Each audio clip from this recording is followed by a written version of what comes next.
Hi. I'm going to try again to make a little bit better angle on me making a finial. So I hope you enjoy. I hope you can see better than I did last time.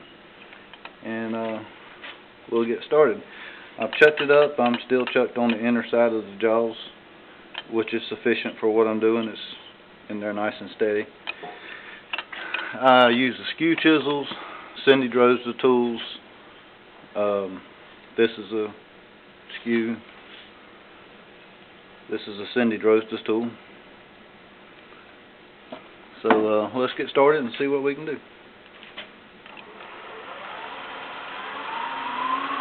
It's not exactly centered up on this end, but we're cutting all that away anyway. I turn it up to a couple thousand to 3,000 RPM. For roughing in, that's 2,600 RPM. I rub the bevel, so give it a little bit of a twist till it starts to cut.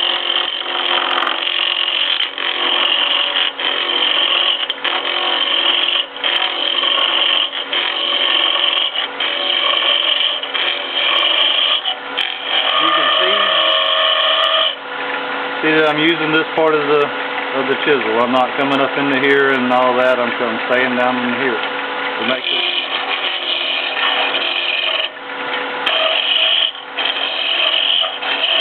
Really good. This is a piece of walnut, by the way.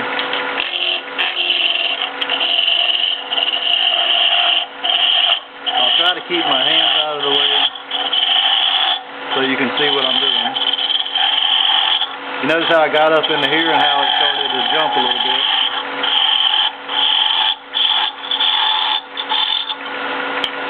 And yeah, I guess I am just a little above center there.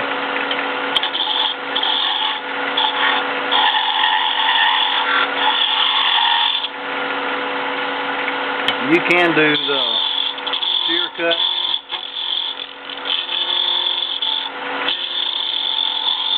So this is laying flat on it's supported by the tool doing that. Now, a lot of times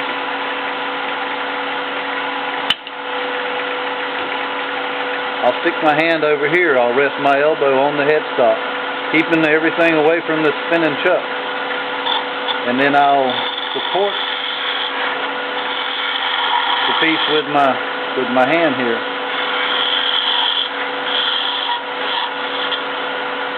I get to this point, I'll do something with the end.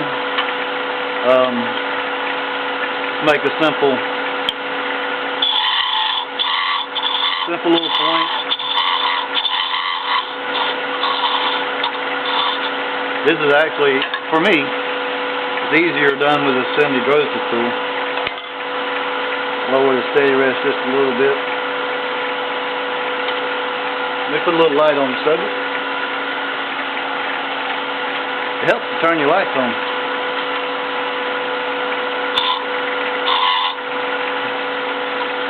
Supporting this piece, I'm using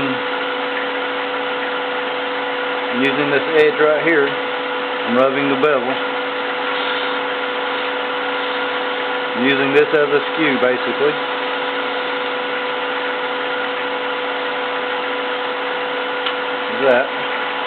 That's point. Come in with the flutes closed, parallel this part, parallel straight up and down. Do a little bit of a cut in, turn it this way, back cut a little bit.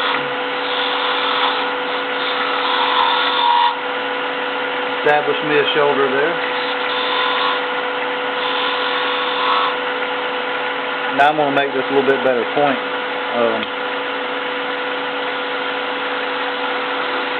As I said in the last video, hopefully you can see better in this one. But as I said, careful placement, small cut. Don't be in a hurry. You can get down really thin.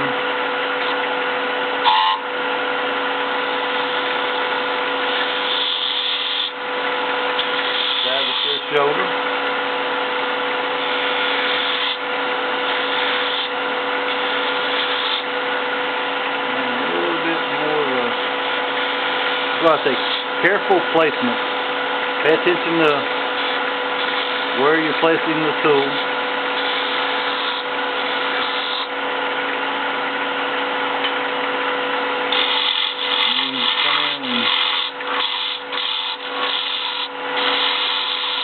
That's about as much hogging as you want to do with this type of tool. It's easy to break. You can easily snap all this off.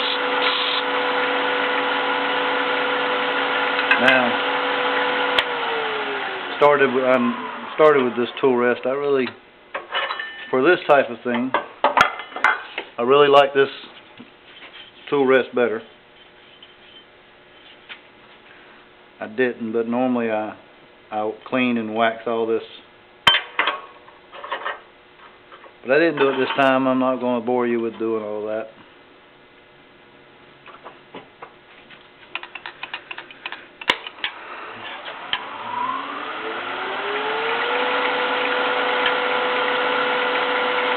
Tool is centered. I like that. So now I can reach under it and properly support and all that. See, I'm using that as a skew tool. If you haven't spent the money on a Groza tool, you can use a skew tool.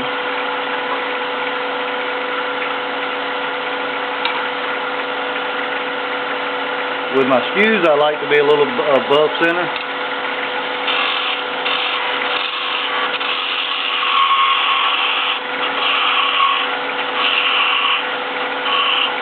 Just that, paying attention to that lower half of the chisel.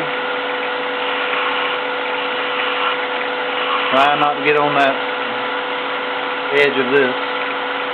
Now, here, trying to get into that corner, I will use this, but you have to pay close attention when you're using that top edge.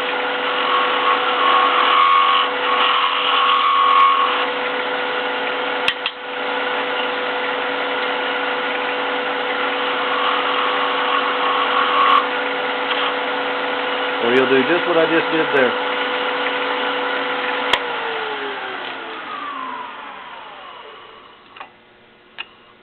Okay, I didn't hurt it. Well, I did a little bit, but I'm going to dress that up with the point, with this point.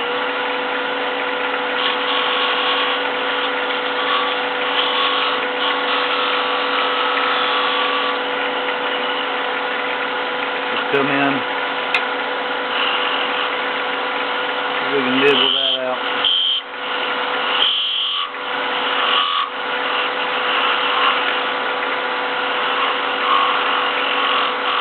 You notice how it's just a little bit of dust. I'm not taking any kind of heavy cut. I kind of want to round it in there. So I'm going back to this.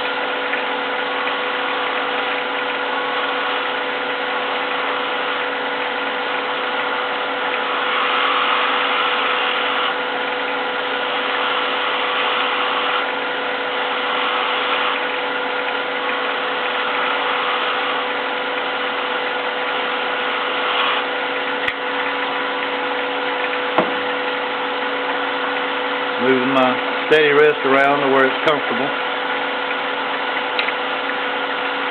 Back above center a little bit.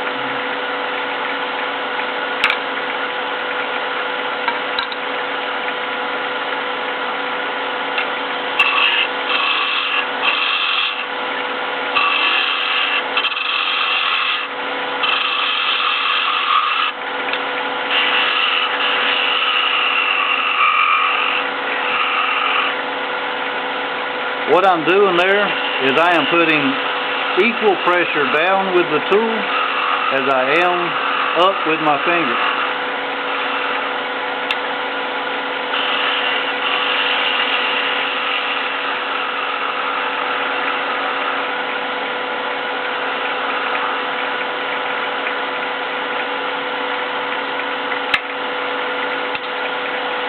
You can pretty much go thin as you dare. You have to understand at a point, sometimes if I'm trying to do something really, really thin, I hold it by the tip, and I keep that wobble, because what it'll do is it'll make like a triangle. It'll start a little wobble and make a triangle. Tiny little cut. Now that's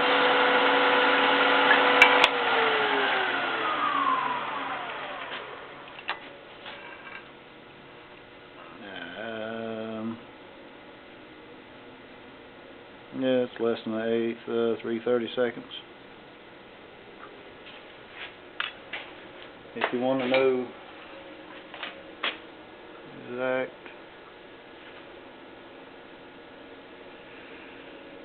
it's about 90. It's about 90 thousandths. Yeah. Anyway, that's irrelevant, really. Yeah, but with the skew chisel, if you rub the bevel, you can see the back side of it right in there. That's where I'm rubbing. That's where I'm rubbing the bevel. Something I try to say is, if you're rubbing the bevel properly, whenever you stop cutting, and it doesn't take more chips, it doesn't dig, and you can start again, that's rubbing the bevel. Okay, I can back up and do a little twist and a little more. With a skew chisel, it's in getting it started and slight twist of your wrist, basically. That's basically that's kind of the key that I've found to doing skew chisel. When you get started, and if you start and you're rubbing the bevel properly, and you stop, then you quit cutting. If you stop pushing, you quit cutting.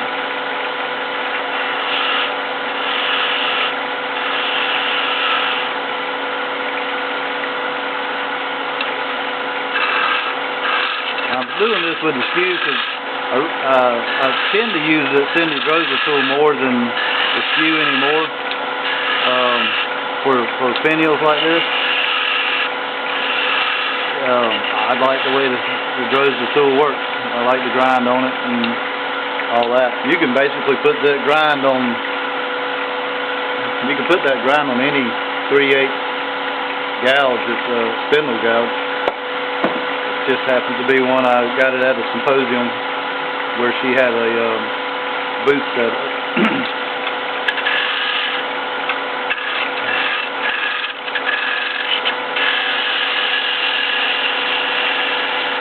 Very nice lady. Very nice lady.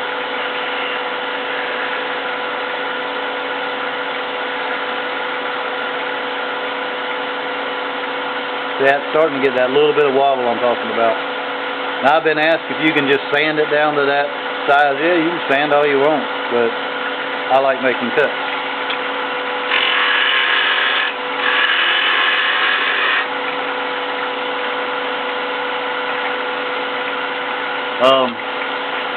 You have to figure out your proportions, where you want to be, how long you want it to be, what looks right as far as when you start coming down for your slopes and what they call the onions.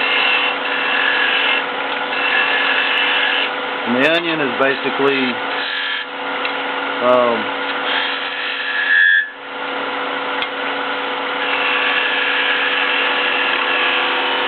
that. Basically your onion.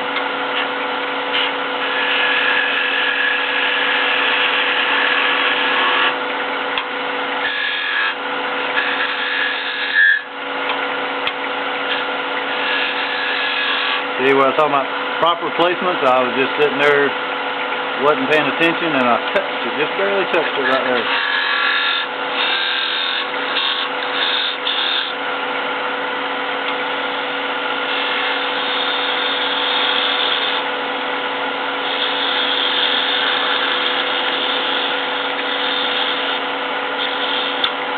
And there was a catch.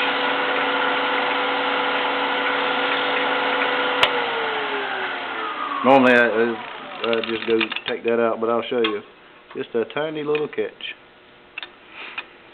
Easily dealt with though, because I'm thinking that's a little fat there anyway. Stay on that bottom half, bottom third.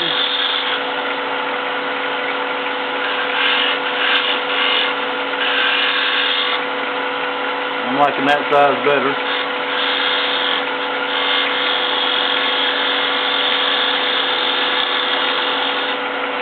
Now, I don't know if you notice how my fingers is like this.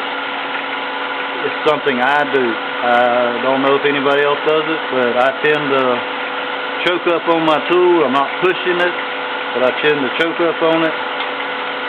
And out here you can do the same thing.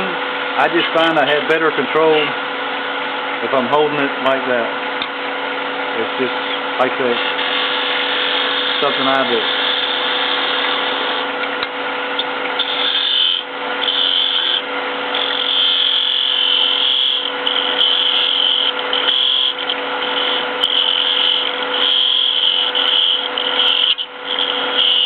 That's the catch there. Trying to make that come in. Not cooperating.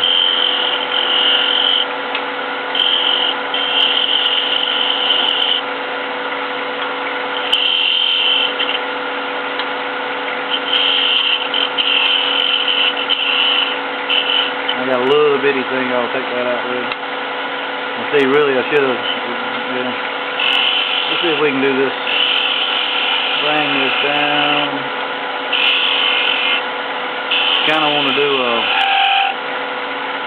this is where I was talking about I support it. And be careful of pinching too hard right here because you'll snap everything off. But I'll support it so I can get good.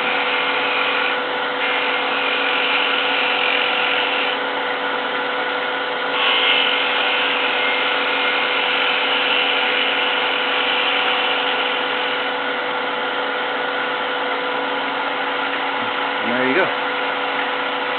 A little bit more right in there.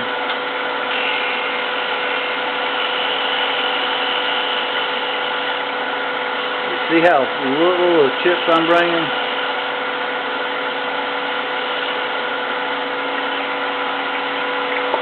Let's see if we can't bring the roasting tool is good. See right here, I'm doing this with both hands really. I'm kind of holding it with this hand, controlling it with this hand, if that makes any sense.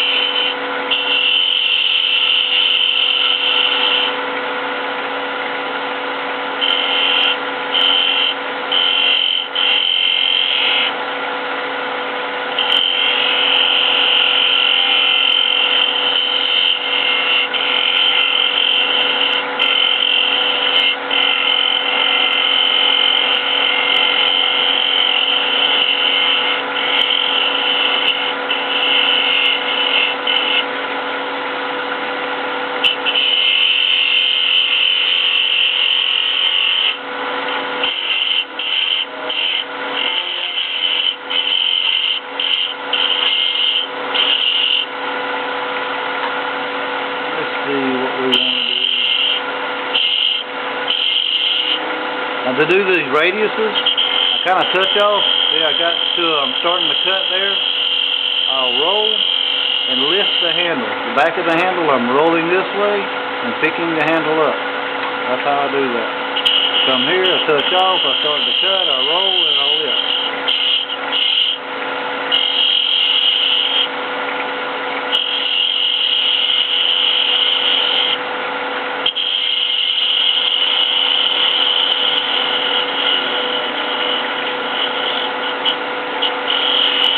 I want to come in just a little more, so I swing my body around. My body comes around a little bit.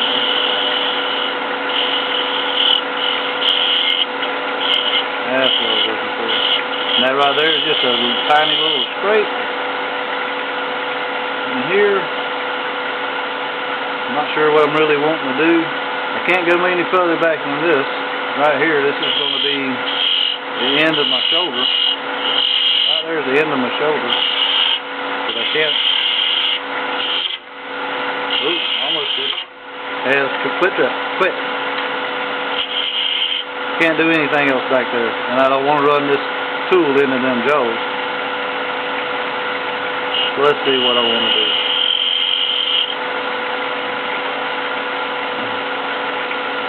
I think I just want to part it off.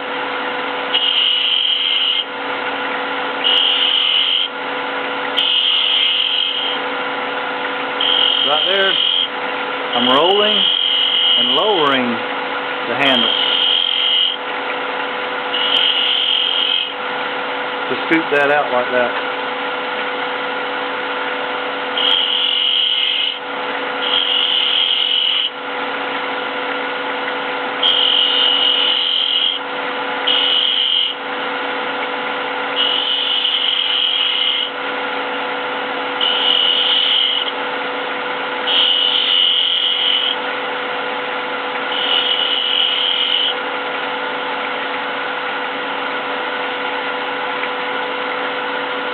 Yeah, I'm not crazy about all that. What I'm going to do is I'm going to part it right here.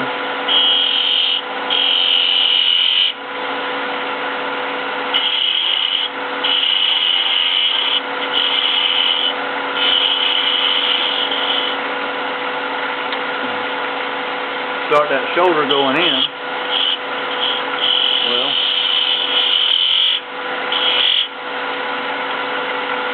take that.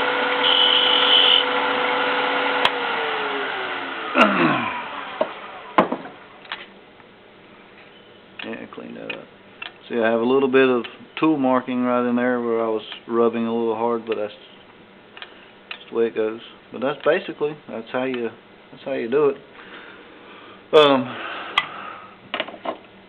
As I showed in the last one, I take these calipers.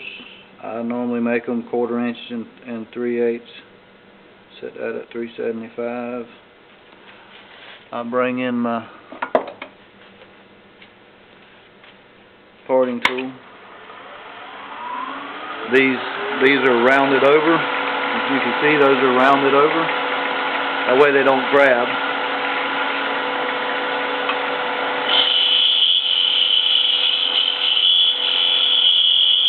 I get my size.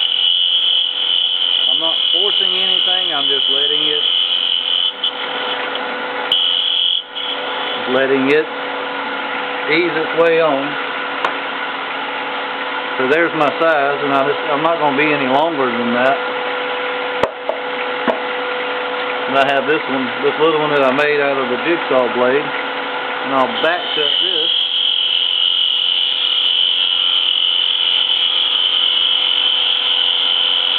And undercut that shoulder. There we go. And then I'll part it off right here. I can always grind a little more down or sand a little more down for my length and all, but that's where it's going to be. Tell you what I'm going to do. I'm going to go ahead and put a little bit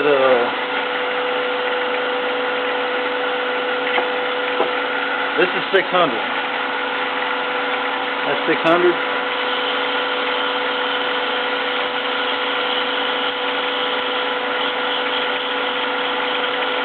A little bit of 600 on there. Maybe that's probably not coarse enough, but I probably should slow it down.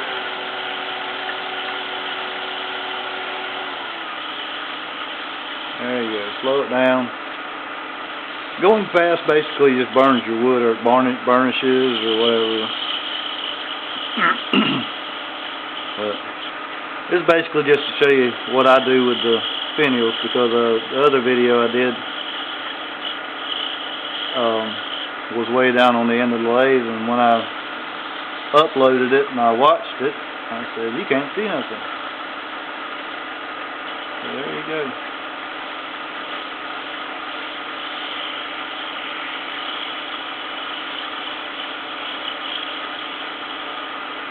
That's enough. I have nothing I want this to go on, so. And that's something else. When I do these things like this, I'll come back like this. being careful not to put too much pressure. Sometimes I'll do it with a sponge, depending on what it is and all that.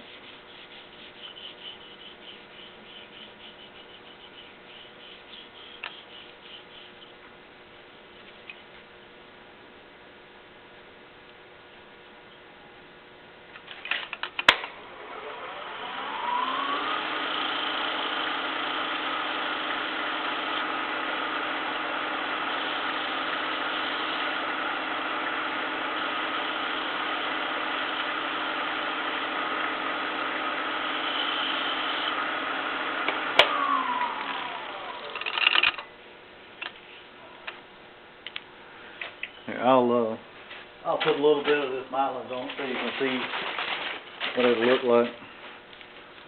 Normally I'll put something over my bed and I'll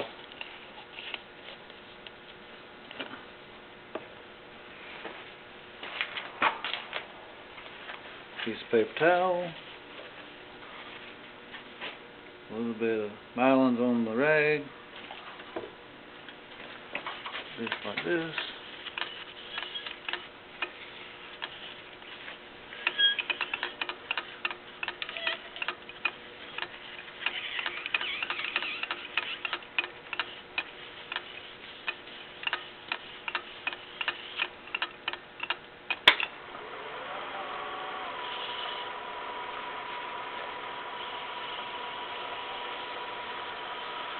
Being ever mindful not to put too much pressure. This is the time when you can just snap it right off.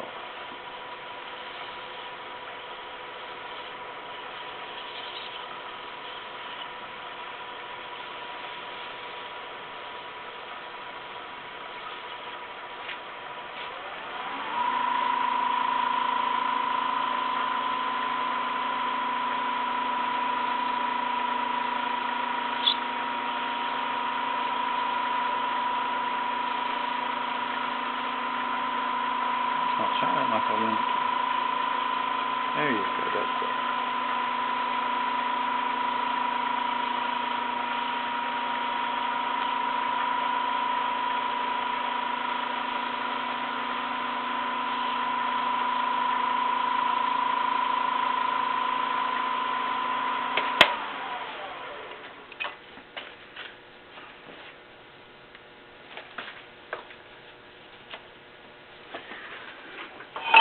Far from perfect, but it's a quick little thing so I can show you what you didn't see with what I tried to do yesterday. It needs a little more finish right there, but